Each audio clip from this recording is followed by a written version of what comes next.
चुक्चन्दः श्रीमहाविष्णुः परमात्मा श्रीमन्नारायणो देवता अमृतांशोद्भवो भानुरिति बीजं देवकी नन्दनसृष्टेति शक्तिः उद्भवक्षोभणो देव इति परमो मन्त्रः नन्दकी चक्रिति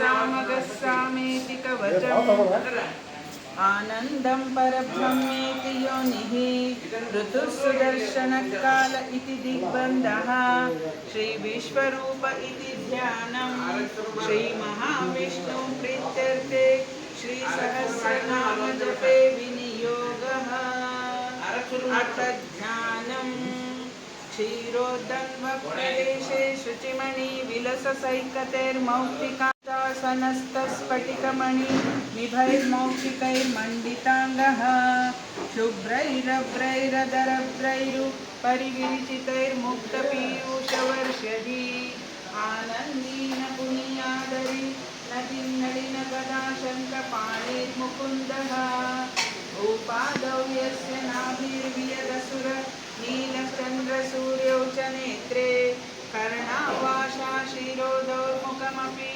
दहनो यस्य वास्तेयमब्धिभिः अन्तस्तं यस्य विश्वं सुरनर खगो बभूवि गन्धर्वदैत्यैः चित्रं रं रमेति तं त्रिभुवन वपुषं विष्णुमीशं नमामि।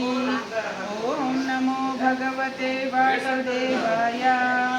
शान्ताकारं भुजगशयनं पद्मनाभं सुरेशं विश्वाधारं गगनसदृशं मेघवर्णं शुभांगं लक्ष्मीकान्तं कमलनयनं योगिरुध्यानगम्यम्।